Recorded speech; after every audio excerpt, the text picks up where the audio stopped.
we're going to kick off. The theme is one picture, one story. So could I have the first picture, please, Leanne? Um, and this comes from Jane Lomas, and she is telling a story for the first time at 10 by 9, and I need to now find her. So this is going to be a bit slapdash tonight, I think.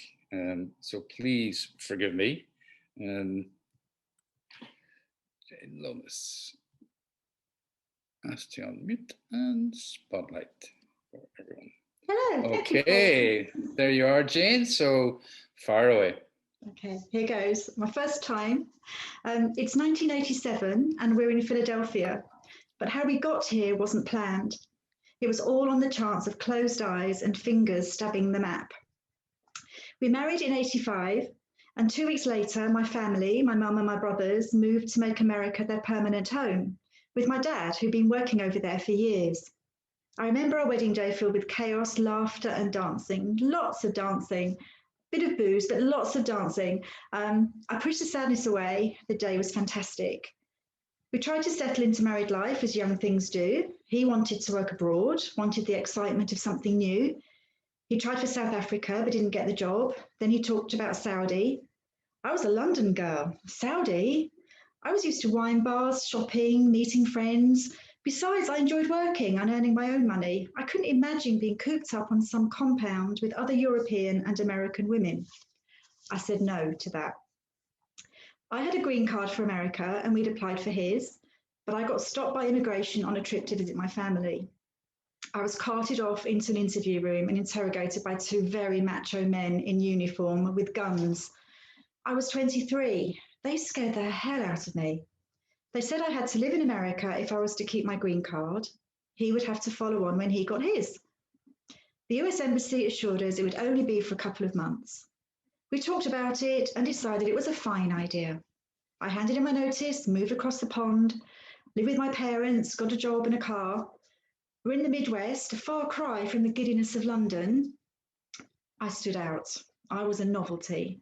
I hated that. I hated having to repeat myself 15 times when ordering food.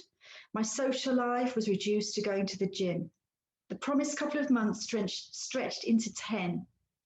Finally, he arrived. It was a big thing to do, giving up his career and starting again.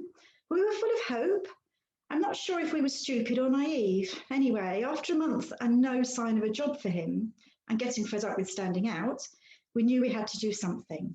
There seemed a better chance of work for him on the eastern seaboard. I was just a secretary. There was always work for me. So one evening, after a couple of beers, we spread the map out on the bed. Our choices were Boston, New York, Philadelphia, or Washington, D.C. I wanted New York. I loved that city. I imagined eating breakfast at a deli on my way to work and picking up a coffee to go, riding the subway and working in a skyscraper. I was there. He hated the idea.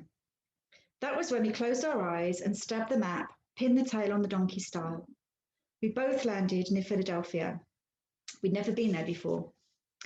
I handed my notice in. We packed up the car. We drove to the end of my parents' drive, not knowing whether to turn left or right. In 1987, there was no sat-nav, no Google Maps, or mobile phones. We drove through Ohio and Pennsylvania, and 6 hours later arrived in Philadelphia.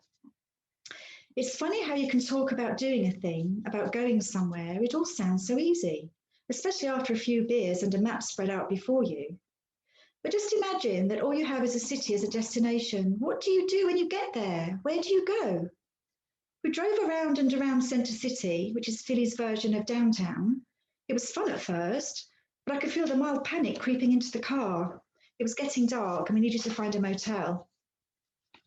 We were stopped at a red light, deciding where to go, when a man approached the car. He said he'd run out of gas and he left his wallet at home. He looked down on his luck. Maybe he hadn't eaten for days. We gave him $10. We didn't have much ourselves. We had savings, but we had to make them last as long as we could. We drove on. Either hotels looked too expensive or looked as if they charged by the hour. We couldn't find one that was just right. Finally, at around 10 o'clock, we drove out to the airport and booked a room for the night. It was way over our budget, but there was a phone so we could call my parents and let them know we'd arrived safely and that all was well. but it wasn't. We didn't eat. We'd blown our daily budget on the man with no gas and the extortionate rate for the room. I remember going to sleep feeling lost and just a little afraid. But the next day, things became easier. We bought a map of the city and found a motel in a wonderful place called King of Prussia, which is to the northwest of Philadelphia. We got a weekly rate. We'll stay a week, we thought. Then we'll decide if we'll give it another week. We counted our money and had enough to last a month if we were careful. That week was spent trawling the newspapers and driving around looking for work. At lunchtimes, we'd go through a McDonald's drive-through and get a Coke each to get us through the day. There was a Denny's diner next to our motel, and we'd go there each evening. The food was cheap, the plates piled high. They had a special deal for 2 courses. I had a starter and dessert every night. He had a starter and main every night. But you got free iced water and bottomless cups of coffee. We gorged ourselves. The waitress was funny. "You love our coffee, huh?" she'd ask on our umpteenth refill. We got to our room, lay on the bed, flat on our backs, and undo the button on our jeans so we could breathe. What a feeling it was to be so full of food. By the end of the week, I got a job. The next week, he got a temporary job and a permanent one a couple of weeks later.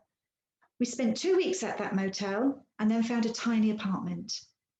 To celebrate my first paycheck, we went out to eat, properly, no diner food. I had a fresh fruit platter with cheese. I can still taste the sweet crunch of the apples and the soft, juicy pop of the grapes. It took a while before I could eat anything fried again. In the grand scheme of things, it wasn't a big adventure. We could have gone back to my parents at any time or returned to London, but I'm glad we stuck it out. A couple of years later, we were driving through the city and we stopped at a red light. A man walked towards us. "I recognise that guy," he said. He rolled down his window. "You got any spare money for gas? I've run out and left my wallet at home." Now I recognised him too. He looked thinner, his hair was longer, but his eyes seemed to dance as if he had a private joke going on in his head. My instinct was to drive away. No one likes being conned. We were still struggling for money, but we'd moved into a bigger apartment and were now able to afford to rent furniture and a TV. We had day trips to Atlantic City and New York, played the tourist in Philly, exploring the Italian market, the Liberty Bell and South Street, the strip full of bars and restaurants. We jogged up the steps of the art museum, singing the tune to Rocky. We marvelled at Boathouse Row and imagined Grace Kelly sauntering along the Schuylkill River. Life was sweet for us in Philadelphia, the city of brotherly love. We gave the guy $10 and drove on our way. There we go. You can see that lovely photo. What did you have that night? Do you remember?